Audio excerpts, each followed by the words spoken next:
We have people, yeah, there you go. And you can email us if you'd like the link to the program, unless Susie puts it in the chat later. It is noon. I am going to begin because our first speaker has to leave. They both have to leave, but they are such busy woman that they need. It's really kind of a sacrifice that they are here today and sharing their information and knowledge and wisdom with us. So I am going to begin by sharing my screen, and that should work. Good. Again, if you want to speak to each other, please make sure you are all on mute so we don't get any odd little conversations or poems or music coming on. We do have closed caption, and this request, if you have to stretch or eat a juicy plum or crunch on something, please turn off your video while you do that, and then join us again when you are done. Thank you. We respectfully acknowledge that statewide we are on the ancestral homelands of the indigenous nations that have inhabited these lands since time immemorial, including the Akchin, Acamelo Odom, Apache, Colorado River, Fort Mojave, Gila River, Havasupai, Hopi, Wallapai, Navajo, Paiute, Pima, Pipash, Wachan, Yaqui, and Yavapai peoples. Their traditional care and honoring of these lands allow us to be here today. And one or both of our guest speakers today can correct me on my pronunciation. I apologize for that. I believe there are 22 nations in Arizona that are recognized by the federal government. Nationally, we have 576, I think, tribes that are 574 federally recognized Indian nations, sometimes called tribes, nations, bands, pueblos, communities, and native villages. And the fourth largest tribe, the Lumbee tribe of North Carolina, is an unrecognized tribe. So without recognition, they get no reservation, no housing allowance, no clinics. And during the pandemic, there were no federal recognition. So there were no testing supplies or vaccine allocations. That is a sad fact that I learned just a month ago. So we have two incredible speakers today. The first is Dr. Crystal Lee on tribal health and healing. And I will read, I don't want to take her time by reading her full bio. That would take 3 days, but I will read part of it just to give you an idea of how experienced and knowledgeable Dr. Lee is. She was born and raised on the Navajo Nation. Her tribal clans are, and I'm going to read the English because I wouldn't insult her by trying to read it in the native language. Red Running into the Water, Water's Edge, Cliff Dwellers, and Red House. She completed her undergraduate degrees at Arizona State University, MPH and PhD in public health degrees at the University of Las Vegas in Nevada, the MLS in Indigenous Peoples Law at University of Oklahoma College of Law, the pre-doctoral fellowship at Johns Hopkins University, Bloomberg School of Public Health, and her postdoctoral fellowship at the UCLA David Geffen School of Medicine. She's currently an assistant professor at the University of New Mexico College of Public Population Health. In addition, Dr. Lee was an Indigenous HIV/AIDS Research Training Fellow at the University of Washington Indigenous Wellness Research Institute. She conducts infectious disease biomedical prevention research with a focus on Native American health and examines Indigenous health policies at a tribal, state tribal coordination, national, and international level. She is the founder and CEO of United Natives, a nonprofit organization that serves Indian country on multiple initiatives. United Natives was featured as one of USA Today's top nonprofits addressing COVID-19 in Indian country nationwide. She is also founder and CEO of Dr. B Collections, a Native American fashion line, and founder and CEO of sports company Dr. B Sports that owns 2 men's professional basketball teams in Mexico. Dr. Lee, I hope you put these addresses, particularly the nonprofits, in chat so people will have those.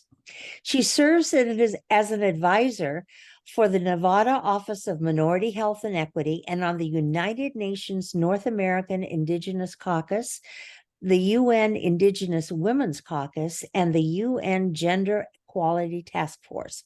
She served as a tribal health advisor to the Obama administration and was honored by President Clinton for her work with Indigenous communities at the Clinton Global Initiative. Dr. Lee also serves as the board chair for the Las Vegas Indian Center, board of director of diversity and inclusion for L'Oreal USA, and on a Super Bowl planning committee for the NFL Alumni Association. She was the 12th class of the National Center for American Indian Enterprise Development's 40 Under 40 Award and was recognized as one of 3 persons advancing health equity in the United States by Scientific America. It is my honor, with all caps, to introduce to you Dr. Crystal Lee. Hi, everyone. Good afternoon. Good to see all you lovely faces this afternoon, and I'm very honored to have been asked to talk with you all today. So thank you for the introduction. I know it gets lengthy. I would like to say thank you for the land acknowledgement. And also, I would like to just introduce myself in my tribal language. Yat e Dr. Crystal Lee Inishia, Nato de ne tachin initially, na nesh eja tambahan bashishin, Senjakina dasha che, Kintlachini dashanale, Tiso Arizona e de nasha. So I just said in our Dene language, my 4 clans, in which was stated in English previously, and that I'm originally from a very small community on the Navajo Nation, which is called Tisto, Arizona. So welcome. I would like to just like this to be very conversational. I feel like, you know, with a PowerPoint and data and statistics, it can be very professional, and I'm more of a laid back person. So I could just start with giving some insight on what it means to be Native American in current day. And then also some of our challenges, but more importantly, our solutions. And also just would like to go over any stereotypes. I know there's a lot of stereotypes about our Indigenous communities out there. So that's kind of the structure that I'll go through. And so some of our demographics is, as you may know, we had a very large population at one point. And in the 1960s, actually, our population, according to the census data, only had us at 500,000 total population in the year of 1960. We have obviously grown as communities, and our current population in 2021 was around 7 million. So re-identifying and reinvigorating not only our communities, but all aspects of our communities. So we were originally put on what are known as reservations. I'm not sure how many of you out there might know that reservations still belong, the land still belongs to the US government, and it does not belong to tribes for the most part. So I see some people shaking their head. So most people assume that reservations are actually owned by the tribes themselves. They're not. A majority, there are a few tribes that they actually own their tribal land, but majority of us Native Americans do not own it. It still belongs to the federal government, which is held in trust for the tribes. So that brings a lot of um, lack of autonomy, if you will, with economic um, development, structural development, things like that. Because people are like, how come you just don't do this? And it's so easy. But actually, we have to go through a lot of red tape, as tribal lands are monitored higher than a nuclear plant. And so we just don't have the consent or the approval to do what we want when it comes to our homelands. Again, a lot of red tape. Currently, most of our Native people live in urban areas.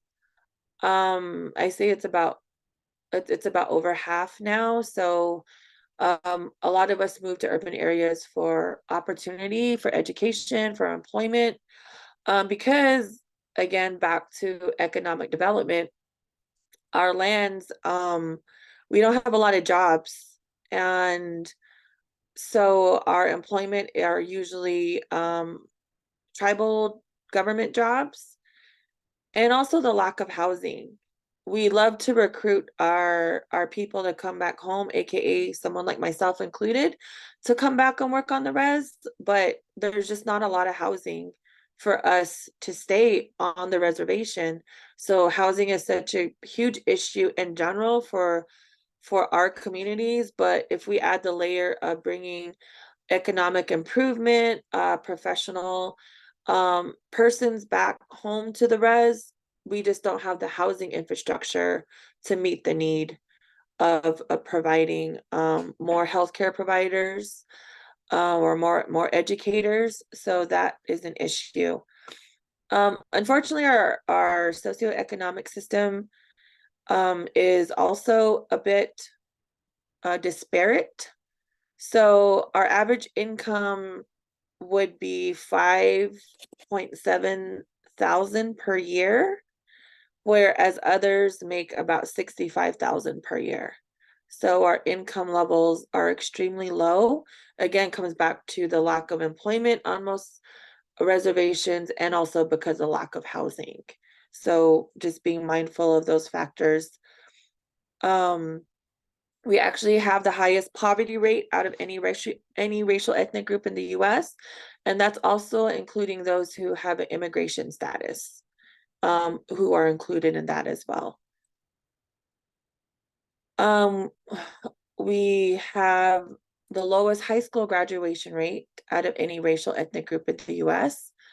Um, and then also just our disparities, both our chronic diseases and our infectious diseases are extremely high.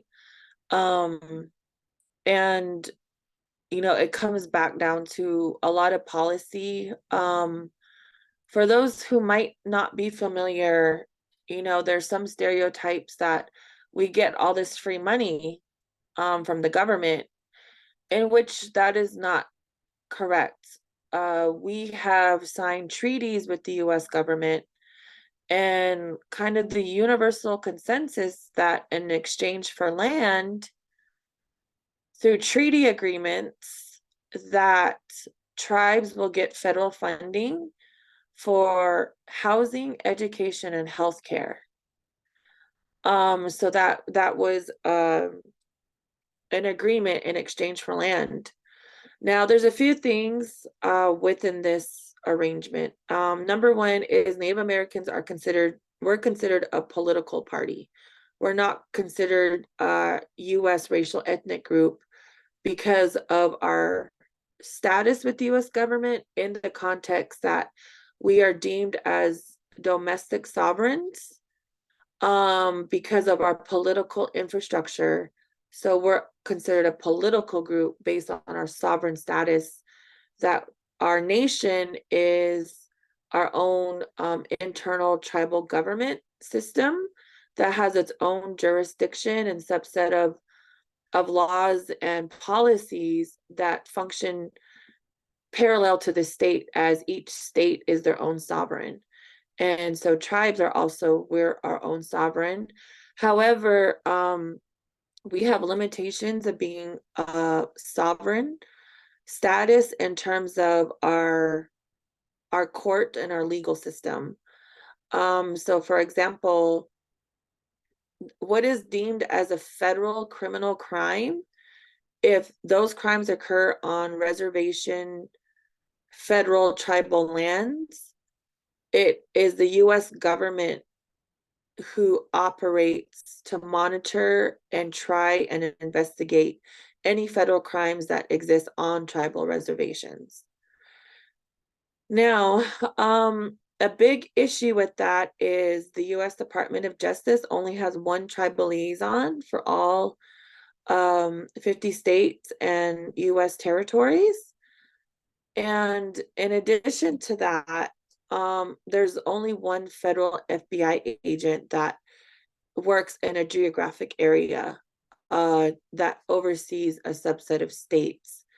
So if he's investigating a crime, let's say in Nevada, and then one happens on any of the tribal reservations in Arizona, the people would have to wait for this FBI agent to come and address the federal crime, which could take, it's not immediate always. And for example, there's one example where a Navajo in a Navajo family, a brother killed his family member inside the household. The tribal cops could not touch the body, so they had to wait for the federal government to come. So they ended up waiting about a week, and so the body was just sitting in the house for a week until the proper people could come and investigate and address it. And so, you know, if you're native and you pretty much only have one household and you have a large amount of family members in there and you can't do anything with the body, then where do you go during that time? Another issue is at the policy level, tribes are not able to convict criminal acts for the most part. There was an act that just got approved about a year and a half ago, that if you're a non-Native American person and you assault a tribal police officer, in that criminal act, the tribe has ability to criminally charge and convict you at the tribal level. But that's one of the only caveats that have been embedded. Now this brings us to a huge issue as missing and murdered Indigenous women.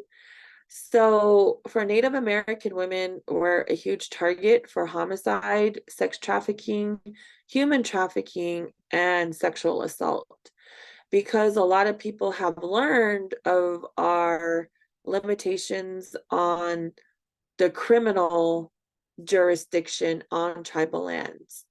So therefore, Native American women have the highest homicide rates out of any racial ethnic group.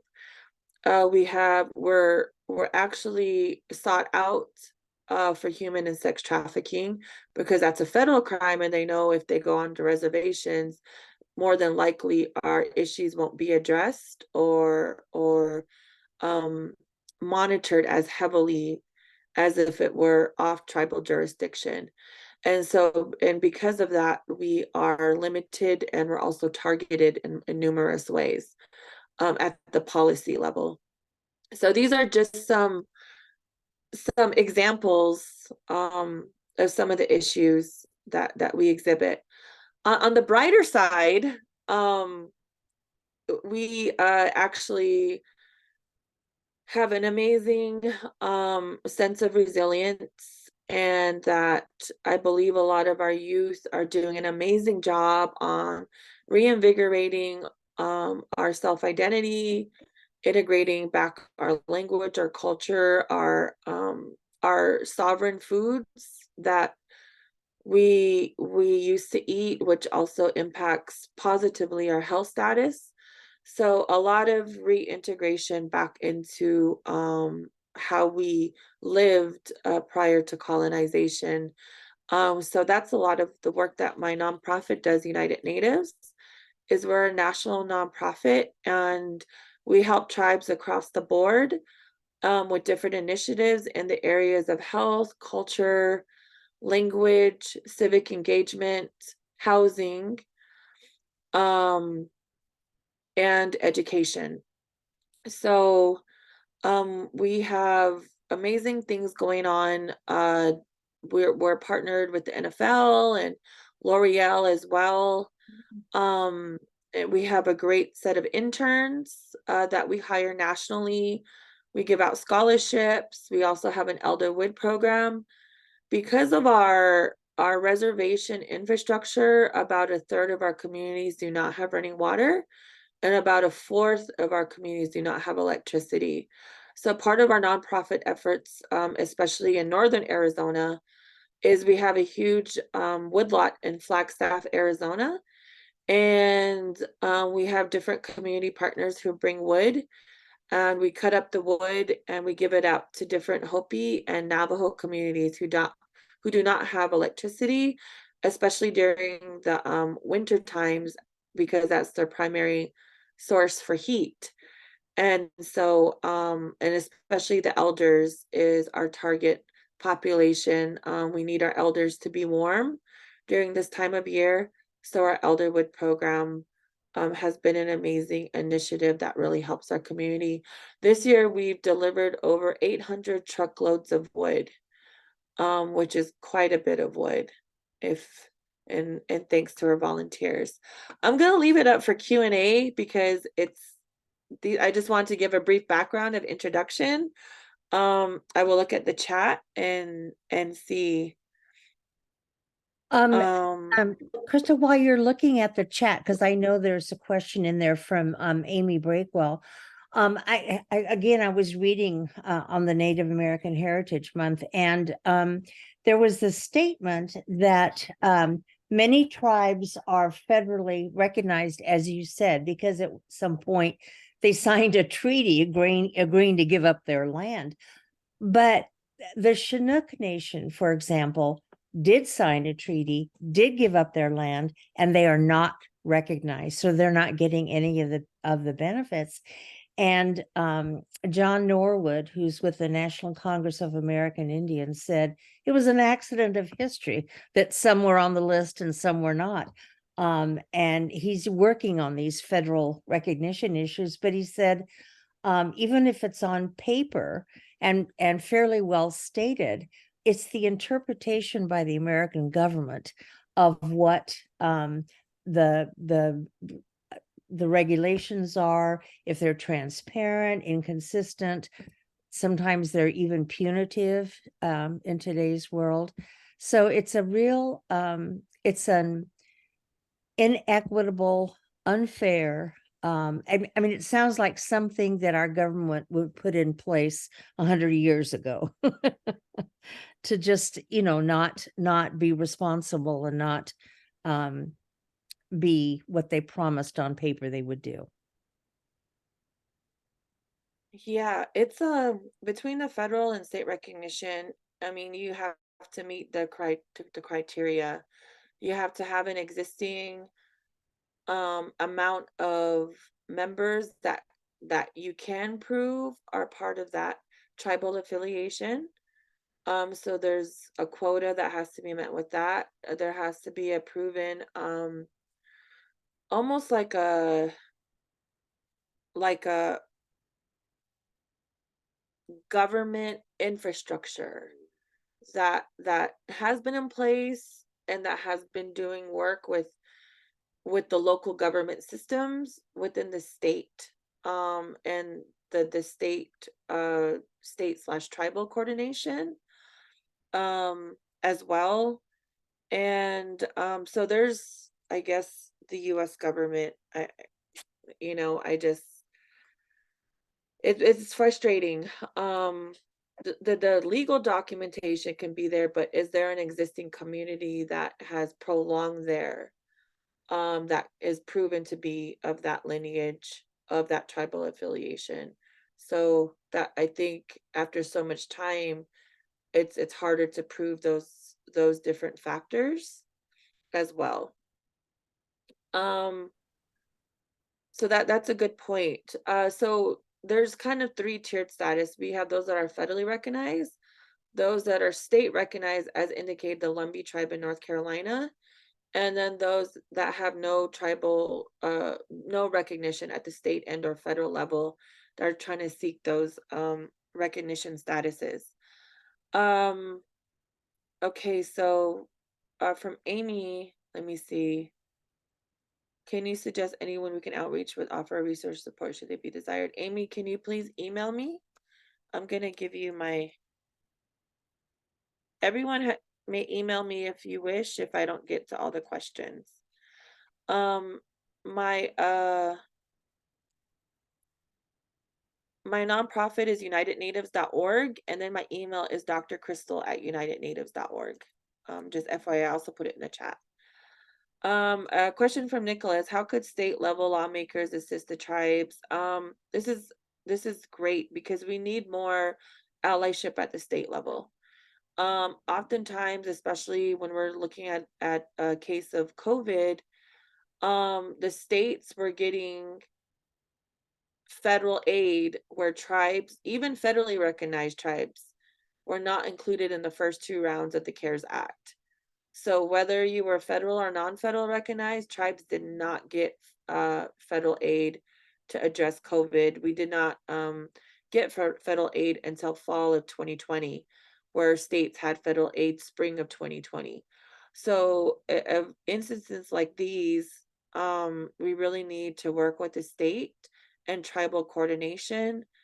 And I believe that there is a lot of room to help better create a state and tribal coordination at all levels, at the county level, especially. So that's a very broad question.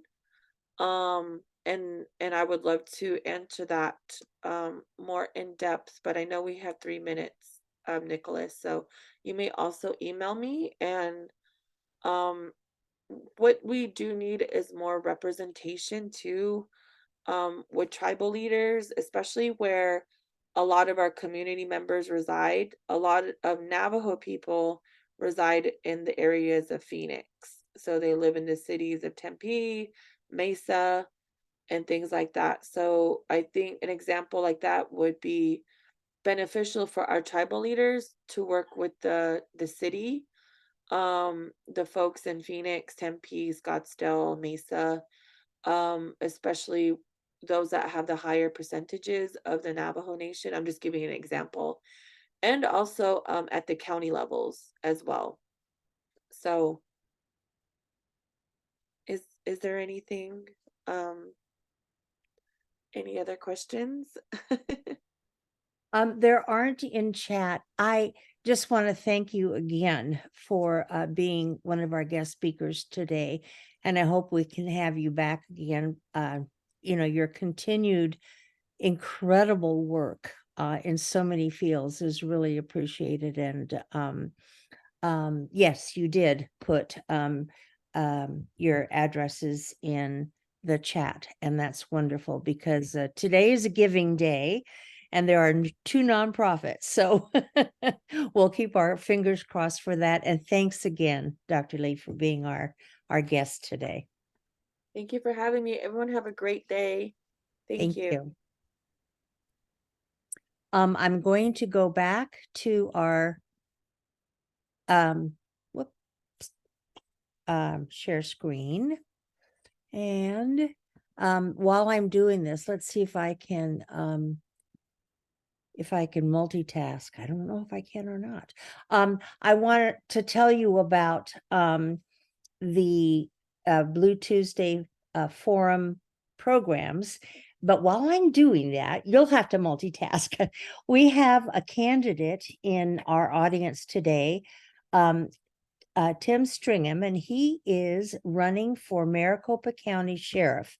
If you've been under a rock, you may not know that Sheriff Paul Penzone is not running for re-election, but he oh, I'm sorry, Tim, Maricopa County Recorder. And you remember the fabulous one that we had before, Adrian Fontes, and now we have a Republican. We need to get back to Stringham as our Maricopa County Recorder. He is incredible.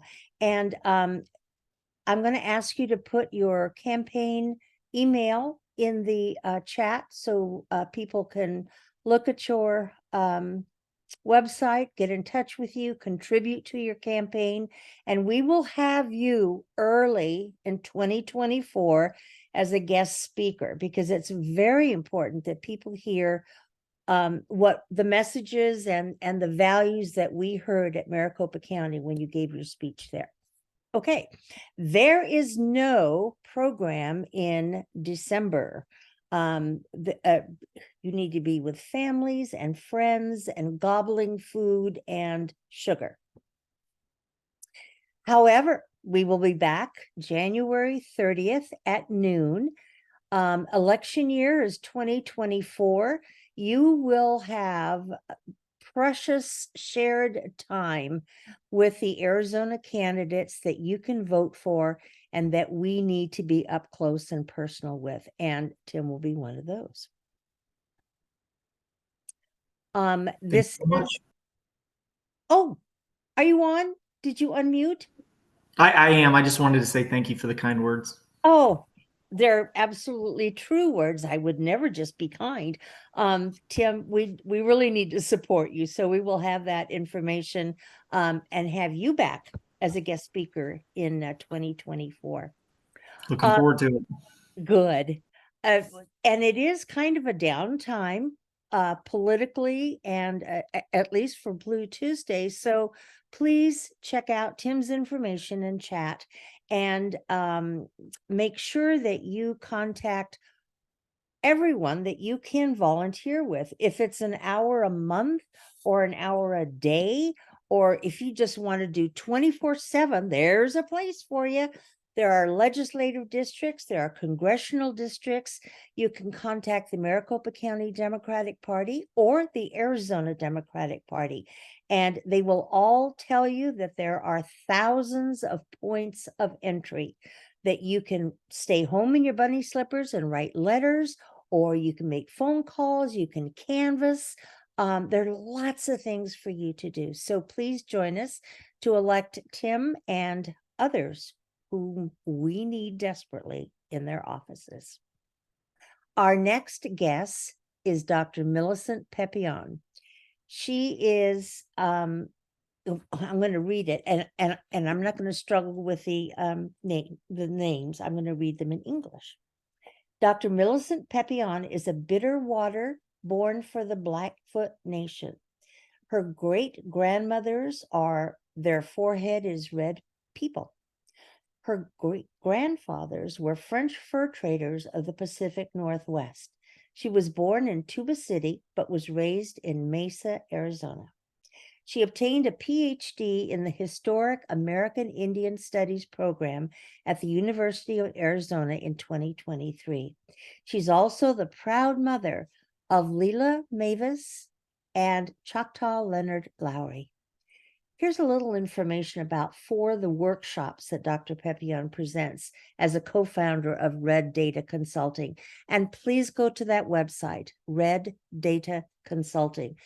You'll be blown away by the information that she has about Indigenous peoples' voter registration and their voting records. There are 4 sections of presentations. The first is Introduction to Indigenous Literacy and Culture. The topics include the introduction to Indigenous language learning, basics of Indigenous literacy, and an extensive study on Navajo introductions, a cultural practice among Indigenous speakers. The second is Positive Indian Parenting, Big Precious. This course covers 8 main topics in parenting, such as discipline, time management, coping skills, and communication enhancements, both in traditional and modern perspectives. The third is the peoplehood of the state of Arizona, and it identifies Arizona's sacred history, land, language, and ceremonial cycles.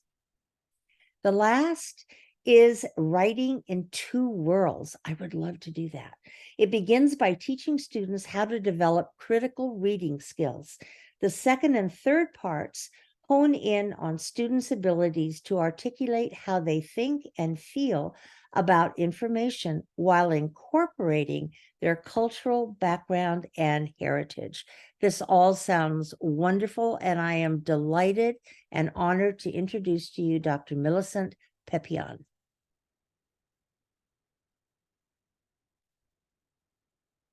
Is she back in?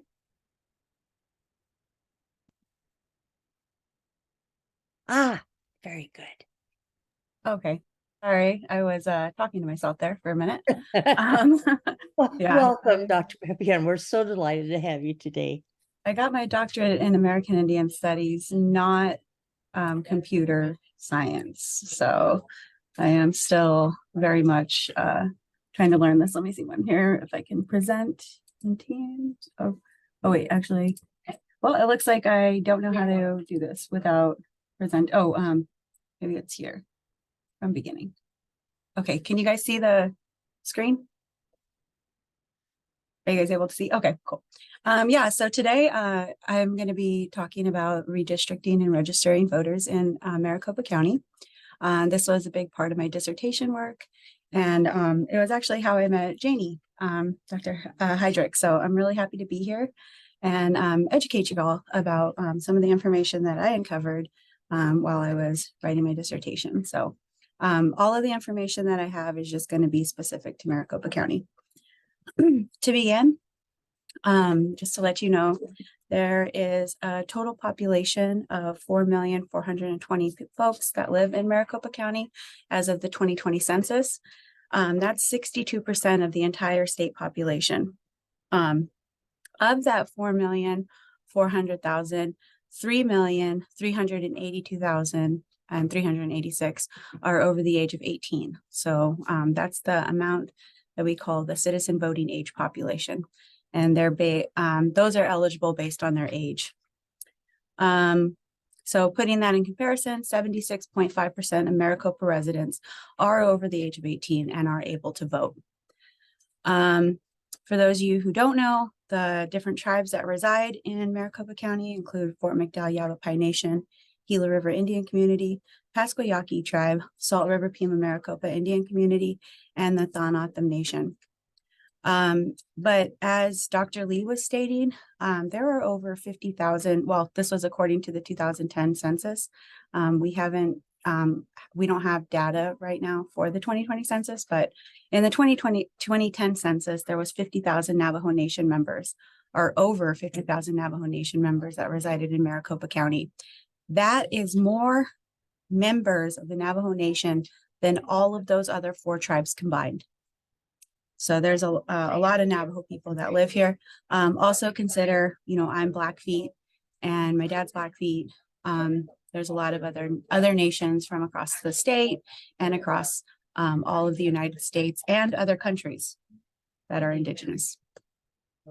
So looking at Maricopa County in terms of their congressional districts, from 2013 to 2023, 8 of the 9 districts overlapped or included Maricopa County, pieces of Maricopa County. I have those districts laid out right there. I'm not going to go through each one of them because I want to focus on 2023. But from now, 2023 until 2033, 8 of the 9 districts still overlap Maricopa County. And those districts are 1, 2, 3, 4, 5, 7, 8, and 9. According to Bloomberg, 3 districts or more are competitive now since the 2023 redistricting. Those include District 1, highly competitive, but it was run by Republican Schweikart. District 2, also highly competitive, but it was won by Republican Eli Crane. District 4, also highly competitive, but it was run by Greg Stanton. And 6 of the 9 districts are Republican currently. Yes. Listen, I'm going to interrupt you here for just a second. Someone is not completely muted, and we're having That might be where I am. Oh, okay. I am in a, That's all right. I work for the Secretary of State now, Oh. and my office is kind of in the call center area. We Yes, have I very was absolutely delighted when you said you're working for Adrian Fuentes, because I mean, with all of your information and knowledge, and then we want to reelect him, you know, in the midterms too. So that's a wonderful thing. The reason I interrupted you is you haven't advanced the slides. Did you want to do that? Oh, how do I haven't advanced the slides. Oh, I'm like advancing the slides in my, Okay, you could have the 4 arrows. is this down. it? Ah, that's it. Yay. Oh my gosh. Okay, let me go over here. I don't know what I don't know which, I have 3 screens going on here. Okay, so yeah, these are all of the, and I'll share this slide presentation with you all when with Jeannie in a follow-up email. Oh, great. But yeah, these are the congressional districts as they look right now. The dark areas are reservations. But I was right here in my presentation, and I'm so glad you guys stopped me, because I'm going to be looking at the different these different districts right now. So as I stated, this is a highly competitive district. This is District 1. It covers the Salt River and Fort McDowell Yavapai Reservation overlap it. It was just won by David Schweikart by a little bit. This is another highly competitive district. This district is actually home to, it overlaps 14 different nations. And that is the most of any congressional district in the United States right now. So, interesting. This is District 3. It overlaps the Pasquayaki tribe. It's actually this little tiny corner right here is the town of Guadalupe. And that's run by Ruben Gallego, who is now currently running for Senate. This is District 4. There are no reservations. This is District 5, also no reservations. And it's in 2 counties. It's in Maricopa and Pinal. This is District 7. Just that little tiny part right there is Arizona. It's part of, I think, the Levine or Buckeye area, but it's enough to be included. And that's Grijalva's district. And then if we move down here, this is District 8. Debbie Lesko announced that she will not be running for re-election. And then, of course, this is Paul Gosar's district, and his covers all of Glendale. So what I like to show people when I kind of show these different districts is just knowing who your community members are on a federal level. You know, a lot of people don't really consider that they may be sharing a district with a reservation, and they may never go to it. You may also, like, if you live in Glendale, not realize that you share, you know, neighbors in Bullhead City via District 9. And so I really like to put people in perspective about what communities they are in. I have right here the Arizona State Legislative Districts. 22 of the 30 state legislative districts overlap or include Maricopa County. That is up. In 2013, there was only 20 that did, so now 22 of them do. This also changed. So of these 22 districts, 9 are Republican, 8 are Democrat, and 5 are mixed. So when I say that it's mixed, it means that one House member is Republican and the other House member is Democrat. And as Janie was saying, if you go, I don't know, are you guys able to see that? Let me go ahead and update this share. Yeah. So if you go to my website right here, this is one of the charts that I offer under the native voting tab. And it shows a comparison of the districts from each other. So this is District 1 in 2013. This is District 1 in 2023. I also include how many people are in it, what counties it's in, and how many nations, and then also the state senate. For data concerning like the 2013 to 2023, I also put demographics based on their party, their native status, their gender, and then their birthplace. So these are stats based on the last 10 years from 2013 to 2022, who was elected in that region. So going back to my presentation, and I don't want to go through all 22 of the districts right now. Like that's just a lot that I don't want to subject you guys to that. But I highly encourage you to go to my website and to check out these districts and see, what they look like and who's in your community. So you know who you're voting with. And also if you want to flip a district, where to go. The Arizona Democratic Party and Arizona Republican Party, they have data about who's registered for these specific districts, and then also how many people are voting. So if you ever wanted to reach out to like AZ Dem or the Republican Party of Arizona, they would be able to provide you that information about how many registered voters there are versus how many people are actually voting per district. So something to keep in mind. Millicent, I'm going to interrupt you. This is Janie again for just a second. Yeah. Your website is really it's stunning. All the data that's on there. And I remember one chart, and I forget how it was broken down, but you had several years so people could see the trends of the voting, and that included the. Yeah, let me show that to you right here. I'll just pull this up real quick. So this is my website. And let me kind of move my computer because I can't really see. That's So, yeah. if you go here, I have the census data and the native voting data. And then I just have information about how to contact us and then those workshops that Janie provided. But if you go here to the US Census data, you can see all of the tables that most of the tables, the important tables. I created 30 tables. Yeah. So I didn't include all my work. But yeah, you can see, for example, the tribal areas. You can look at how the tribes are, their population versus their CVAP population, which is their over 18 population. You can look at their historically. So I studied the native populations back to 1860. That's the chart I was looking at. And I thought, oh my God, this is fabulous to really, track trends. Now, these are native populations living on the reservation. So if you'll see only 161,000 are registered Navajos living on the Navajo reservation, or they could be any native nation actually living on the Navajo reservation. And then, like I said, there's 50,000 Navajos that live specifically in the Phoenix area. There's 25 that live in Albuquerque. There's 10,000 that live in San Diego, Los Angeles, Riverside, and Denver. There's like 5,000 or 6,000 that live in Washington, D.C.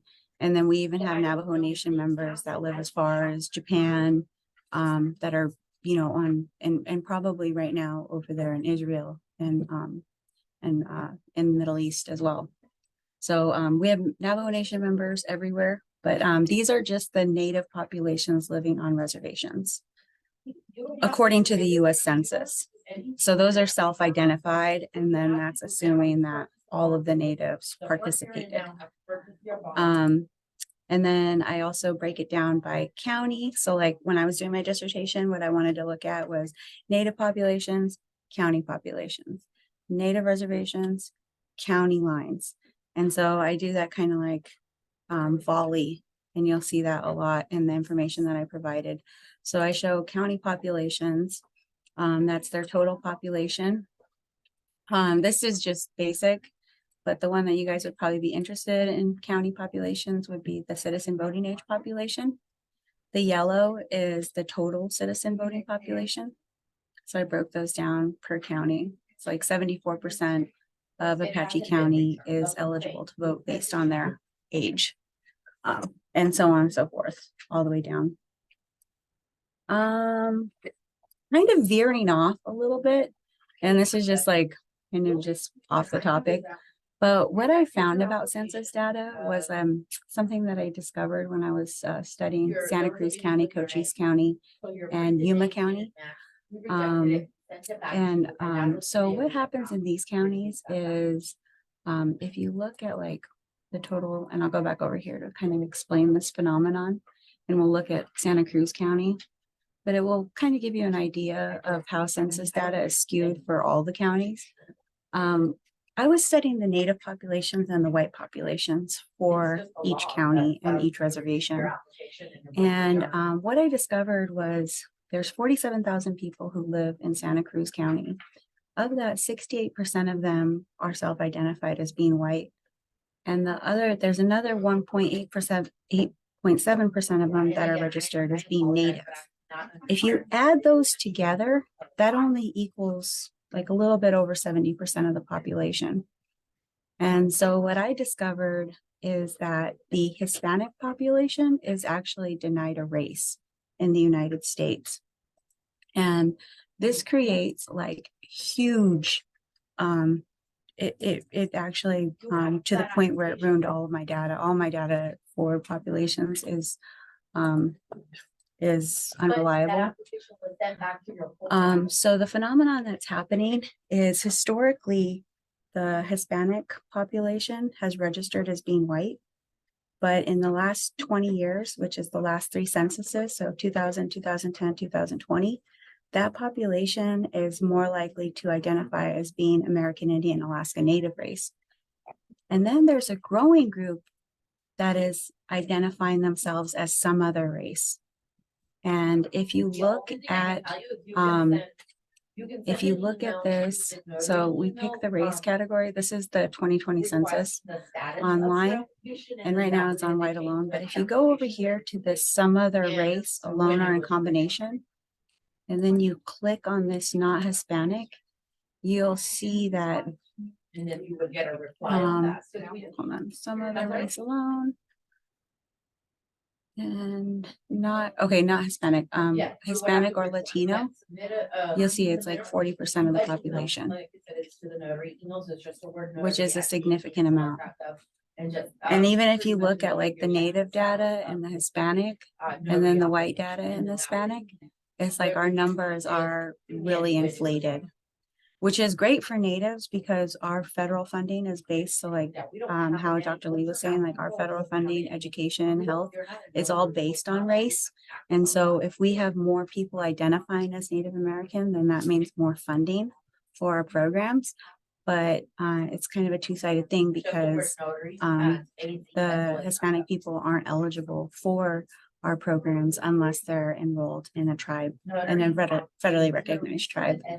So that's why I kind of am gazing over the native and white populations of my data. Nevertheless, I still included it because it's included on the census and it's what we're basing our federal representation and federal funding off of for the next 10 years. So it does matter for Native communities to know that information. But in terms of my study, I wasn't able to trust those numbers. So anyhow, moving on, let me go ahead here. And that was just kind of like skewing off the correct. So who can vote? There's these things. You have to be a county resident for 29 days. You have to be a US citizen. I also studied the 39 pieces of legislation passed by the 55th state legislature. That was when Governor Ducey, that was his last term. The state house and the state senate were Republican at that time, so that's known as a Republican trifecta. That Republican trifecta passed 39 pieces of what I considered anti-voting legislation. and for various different reasons. But one of the main reasons was U.S. citizenship. If you are a naturalized citizen, more than likely in 2022, you were kicked off of the rolls and you had to re-register and prove your citizenship. Another thing is you have to be 18 years of age or older to vote. Arizona is a unique state in that we allow 17-year-olds to register if they'll be 18 by the next presidential or by the next election. Did I change the screen? Can you guys see this? Okay, yeah. And then over here, you have to have your full voting rights. That means you have to be cleared of any felonies, or have served your full terms, your probation, and also all of your fines have been paid. And then you'll be able to fill out a form with the county recorder's office and get your full rights restored. You'll also get your gun rights restored. You have to be adjudicated a capacitated person. And my supervisor, Selena Olivias, she's working a lot with this in terms of disability, in terms of the disabled population of Arizona. There's a lot of people who are in senior centers who are immobile, who don't know how to vote where they are. There's also this issue with guardianship and limited guardianship. If you have full guardianship, then you're of course not able to vote. But if there's limited guardianship, then you are able to see a judge and they'll be able to determine if you can vote or not. So we'll be educating people about that. This also occurs with people who have been diagnosed with dementia and other kind of mental challenges or physical challenges as well. So there's a very wide range of disability law that we're getting into over here at the Secretary of State's office. And we'll be unveiling kind of different initiatives to help those folks vote. You have to be registered to vote. A lot of people got kicked off of the registration rules. That was like one of the main things that they did from the 55th legislature, is just be like, oh, they didn't vote in these last two elections, you're kicked off the voting registration. Oh, we have two different addresses, one listed DES over here and then another one for the motor vehicles department. Those addresses don't match, you're kicked off.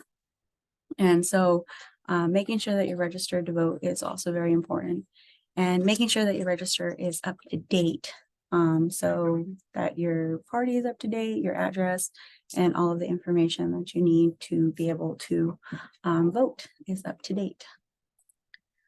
How to register is easy. You can go in person pretty much to any state office. You can come here to the Secretary of State's office and register to vote. If you apply for benefits such as food or SSI, at the end of the application, they'll ask you if you want to vote. You can walk into their county recorder's office. You can also vote by mail on the Secretary of State's office or on the Secretary of State's website. We have a form that you can print. It doesn't have to be on special paper. You could just print it from your home computer, send that off to the county recorder of the county that you reside, or Maricopa County. Maricopa County, you can send all of the voting registration. So if you ever do any kind of voter registration drives in any of the parts of the county, you can bring them back over there to that 303 West Jefferson address, and you can, Maricopa can process all the registrations for all counties. You can go online, servicearizona.com. Interesting thing that I found out is organizations are able to request a special URL. So we're trying to work with the Department of Child Services. We were saying if they want to be like des.servicearizona.com, then we can actually track how many voters register using that URL. You could also do that for other organizations, and any organization can currently request a URL from our office if that's something that you want to do, to see and be able to track exactly how many registers or how many people you are registering within your company. And that's good for like if you're operating off of any type of grant. You can also register with the help of organizations. A couple of organizations that I listed here are Lucha, ITCA, the Democratic Party, the Republican Party. Here at the Secretary of State's office, we're trying to go around and help people understand the registration process. We're trying to team up with different organizations. So if you know anybody who'd like to team up with us, I'll put my email in the chat and you can send them my information or send me their information and we can try to work together to create like a voter registration drive for your community or for that community. Next, what you'll need to register is you'll need proof of citizenship. A lot of people don't know, but you can use tribal IDs to vote and you can use tribal IDs to register to vote. So Secretary of State is working with tribal nations. We're trying to reach out to them to try to see if we can get a database of tribal IDs. A lot of folks don't know how these IDs look. Everybody knows what the Arizona state driver's license is. If you go to the polling places, they have, you know, how the Mexico state licenses look and all kinds of different licenses that are provided, but it would be nice if we had like an index of all of the different tribal IDs. That way tribal members feel more comfortable using their IDs to vote and register to vote. You could do, you need your proof of address. So you'll need a piece of mail.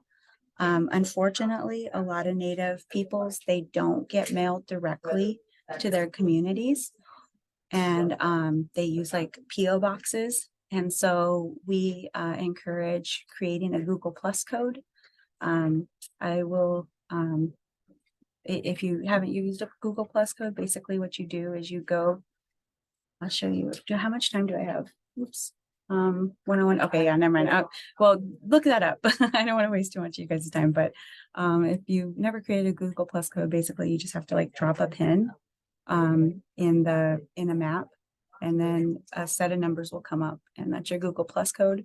You can get a printout of that from Google and bring that in to the voter registration place. Matching signatures, that's a really big thing. We have a voter database, and if your signature doesn't match the signature that we have on voter, then that's a way that you can actually potentially not have your vote counted and your vote thrown away. So moving on, and this matching voter signatures was another big piece of law that the 55th state legislature focused on, was throwing away a lot of votes because the signatures didn't match the voter database. Next thing, that Dr. Lee kind of touched on this, and she was saying we have limited sovereignty. Yeah, we're tribal nations, but we have very limited sovereignty. And so what I found in my dissertation is to secure our sovereignty, like in federal, state, county, and tribal jurisdictions, you have to secure all of these 6 different positions, because all of these 6 different positions or elected officials all have influence over our reservations. And so you have to have the president, the governor, the tribal council, of course, all on your side. US Congress, which is 435 members, 100 senators, it's a lot. And then the Arizona state legislature, 60 House members, 30 state senators. But if you could just get that little bit, if you could just get your state legislative district, it could make so much more difference. And then the county board. And so if you do have a community, this applies to you as well. Your community has to be, the county has to be, let's just say, Democrat. The county has to be Democrat, the state legislature has to be Democrat, and the federal district has to be Democrat. So learning to like think of your community on those 3 different levels. And we called that the 3 worlds framework. Considerations for Native voters. There is apprehensiveness amongst our people. These considerations also can be used for other people of color. But, you know, we have a reasonable distrust of U.S. political entities coming onto our reservations, also a reasonable distrust of outside organizations trying to, quote, help us. We have a lack of resources, internet infrastructure, voter education, things such as the U.S. Postal Service are all unreliable. Challenges, the address verification is a big challenge. The fact that we frequently move on and off the reservations is another challenge. The polling precincts being far away is a challenge, and basic discrimination of our folks, you know, whether by poll workers or general community members. and even the police and federal police. Voting history, natives weren't allowed to vote in Arizona. Natives living on reservations weren't allowed to vote in Arizona until 1948. So we've only been voting in Arizona for 75 years. We have elders in our communities who are, 100 years old, 80 years old. They remember their time when they weren't able to vote. So just keeping that in mind, it's a relatively new process in many ways. And then also the U.S. government itself, Arizona became a state in 1912, and Native nations have been in here since time immemorial. So, in the blink of history, the state of Arizona has only been there like a blink compared to how long we've been here. And so it's an adjustment for us. And then also considering the fact that once we do, in this last election, vote Democrat, they don't come to our reservation. The people who we vote into office, it makes sense to not have, people who we didn't vote for example, if, the Yavapai Apache Nation is in a Republican district and the Yavapai Apache Nation voted Democrat, that makes kind of sense. But to have the Fort McDowell Indian Casino vote Democrat and it's in a Democratic district, and then they don't come see us and talk to us or vote on our behalf, and we're kind of just abandoned once they're in office. So it kind of creates distrust amongst our community members. So keeping that in mind, what you should do now is you need to familiarize yourself with this little website that we offer here at the Secretary of State's office. It is called my.arizona.vote, and I will go there right now. And it brings you to this place right here. You can search your voter registration status, make sure that you didn't get kicked off the rolls. Like I said, the Republican trifecta created 39 different laws, and most of them had to do with kicking people off of the voter registration logs. So make sure you're registered to vote. If you need help finding a polling location in Maricopa County, not only do we help you find a polling location, but on election day, we actually give wait times to how long it's going to, take you to vote at a specific place. You can, of course, vote at any polling location in Maricopa County if you're a Maricopa County resident. So knowing how long those wait times are is a really advantage to you as a voter. You can sign up to be a poll worker. You can request your ballot by mail. And then this is one thing that people often don't do, and that's check the status of their ballot once they voted. Did you really vote, or was your signature rejected? Did you really vote, or did you just have a provisional ballot? They couldn't prove your address, and so you're only able to vote for statewide candidates or the president. That's something that a lot of people don't know. If you want to check from history, you can go ahead and submit a public records request, and we'll send you an account of all of the times that you voted and what you voted for, and if those votes counted. If you don't agree with any of those, you can go ahead and submit a petition here. And if you'd like to speak with our office, you can go ahead and do that there as well. So this is my.arizona.vote. It can be accessed on your cell phone anywhere. I highly suggest that everyone go and look at that. We also encourage voter training. That's, letting people know who the candidates are, what the propositions are, and what the process is to vote. Everything from registering to vote to checking your ballot status and making sure that your vote actually counted is important to know. Candidate training, teaching. I saw that Sheriff Recorder Tim was on here. Teaching them about your communities and about the jurisdiction or the community, their jurisdictional limits and who is a part of their community, and letting them know that, hey, I'm a part of your community. You're running for my district.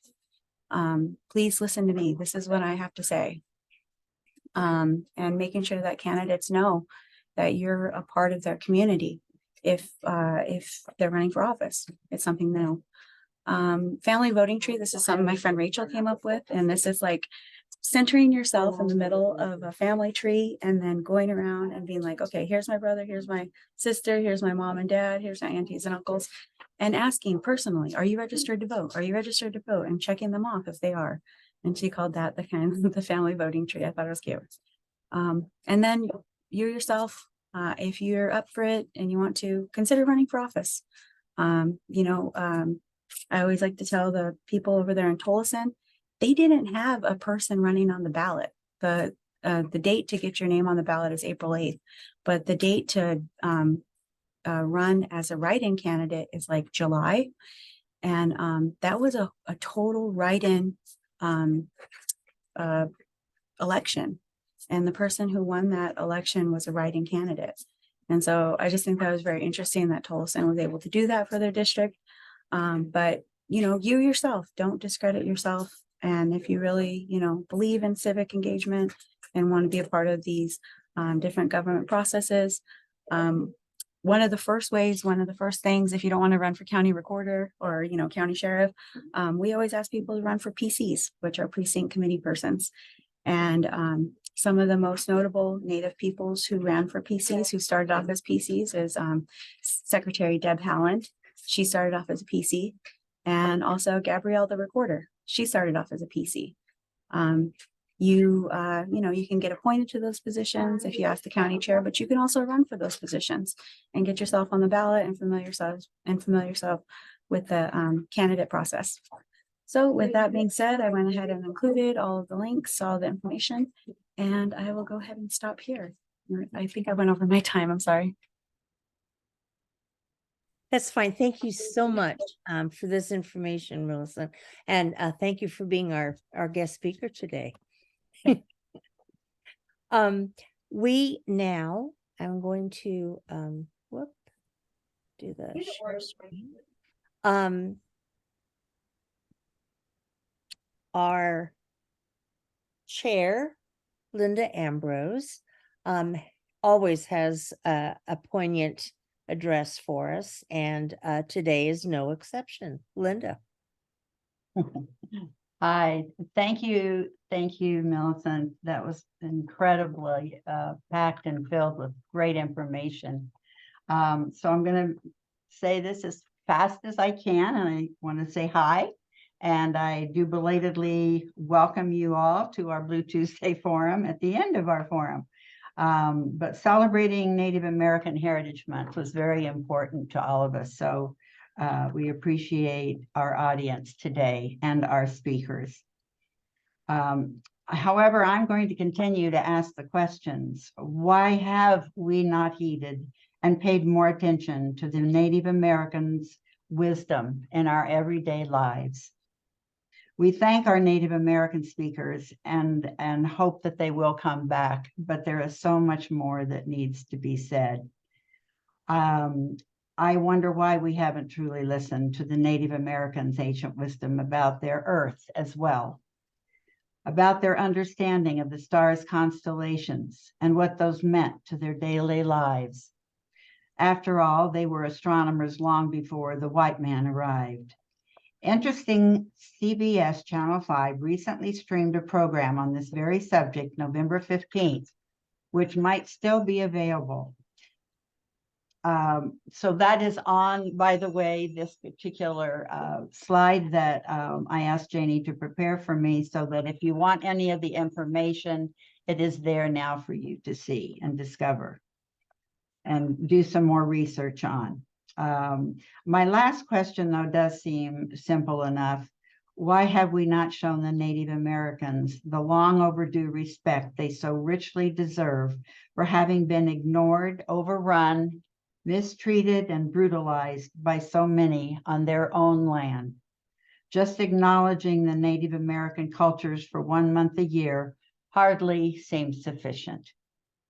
That ends my parent questions and unanswerable questions for now.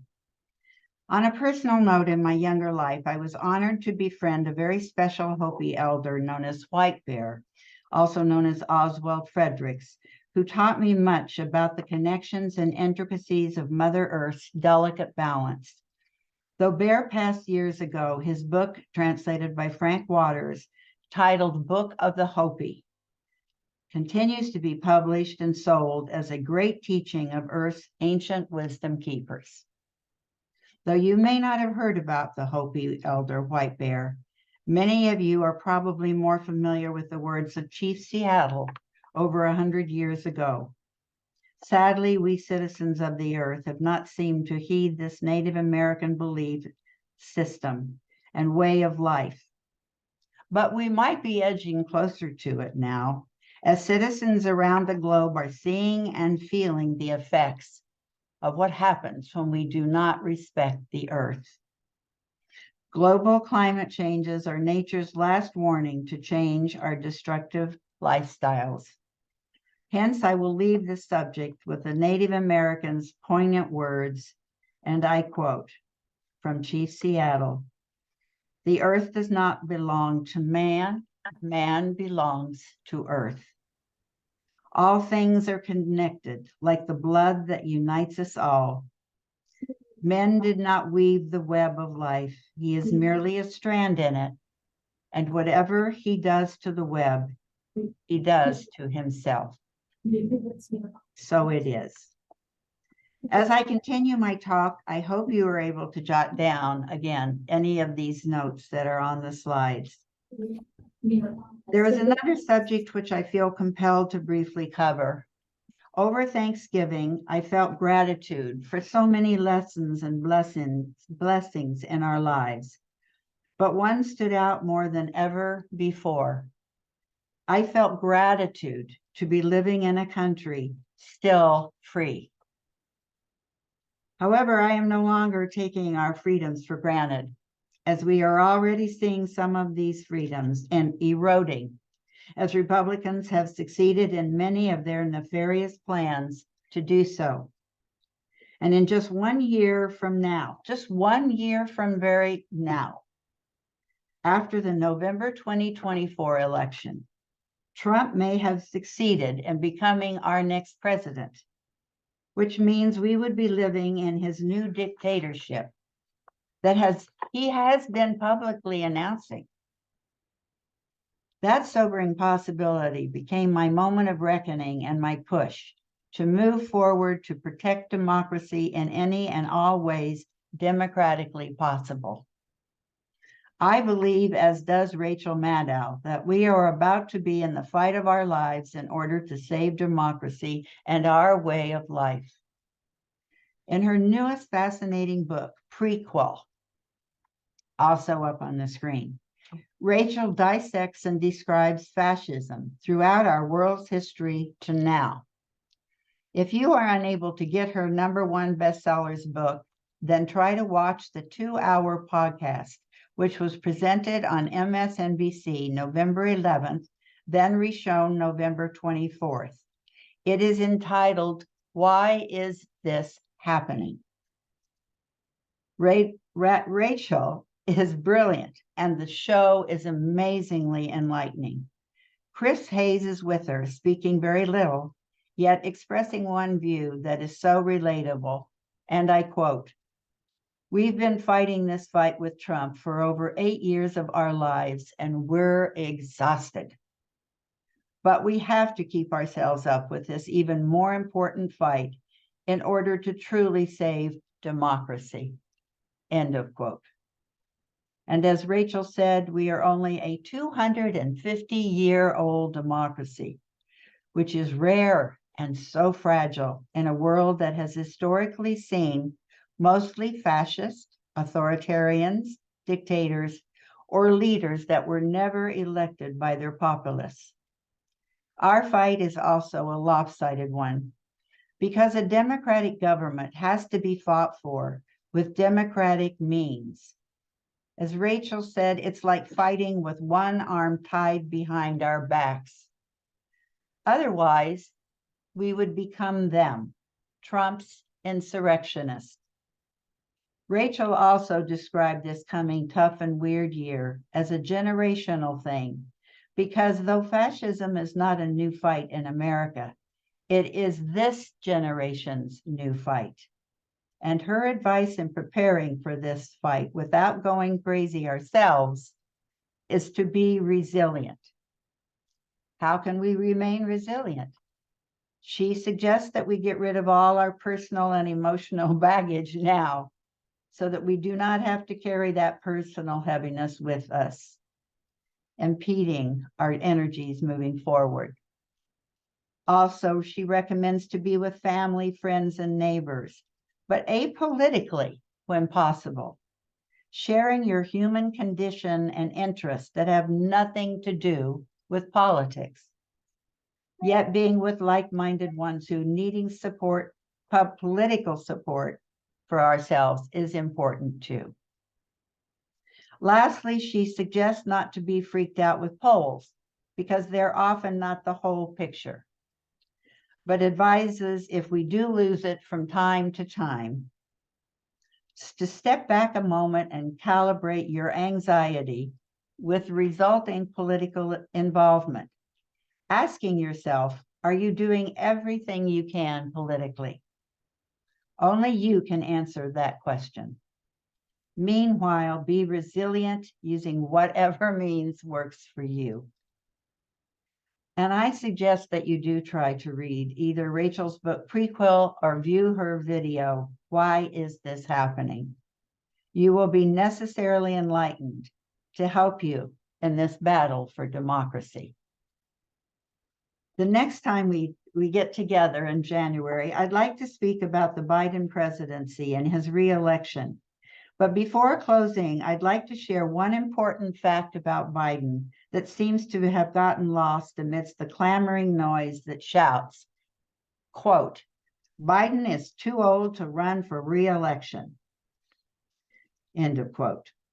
I've asked people why they say that, and most often their answer is, he's losing his mind. Look how he can't even finish his sentences or complete his thoughts when asked spontaneous questions.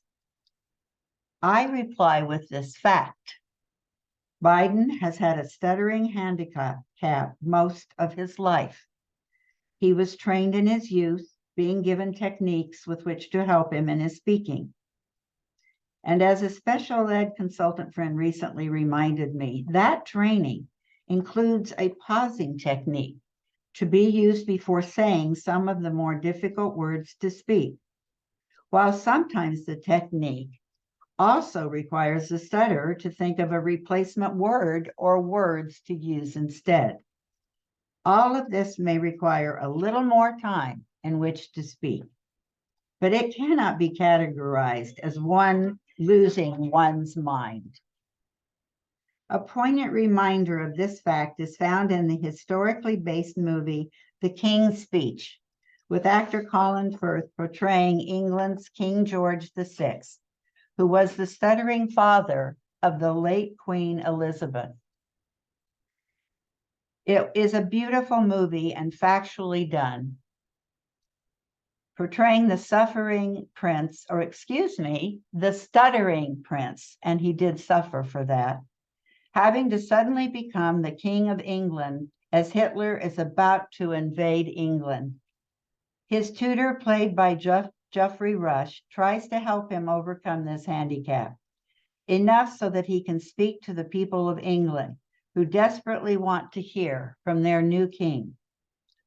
I mention all this because this spellbinding movie is now playing on the HBO channels if you wish to be entertained and informed simultaneously. It may also give you enough factual insight to speak to others about Biden's handicap, which he can never completely overcome, but is nevertheless a handicap that has not prevented him from being a very effective president in our most challenging of times. Lastly, in closing, I would like to leave you with 2 social media sites I recently read about and heard of. They are also on the screen. Reach is a brand new app set up by the Biden campaign to learn from and better share Biden's campaign messaging with factual content that can aid us as fighters for democracy.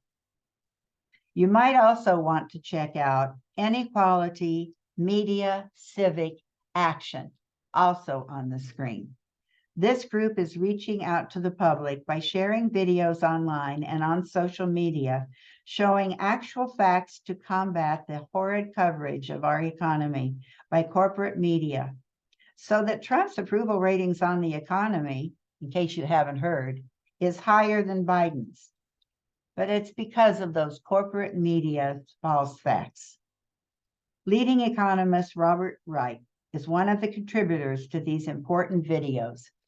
I hope you were able to write down any of these facts on the PowerPoint slide from my talk. I thank you for your attention and my lengthy but passionately prepared talk. May you all have a beautiful holiday season in December, and we will see you next January 30th, 2024. Be well, and happy Giving Tuesday. Thank you. Thank you so much, Linda. And in parting, remember there's no program in December, but you can join us again January 30th, and you'll receive an email about who our speakers are. And remember, election year 2024 will be getting up close and personal with the Arizona candidates. Have a wonderful holiday season, and we'll see you in January. Bye-bye. Bye-bye.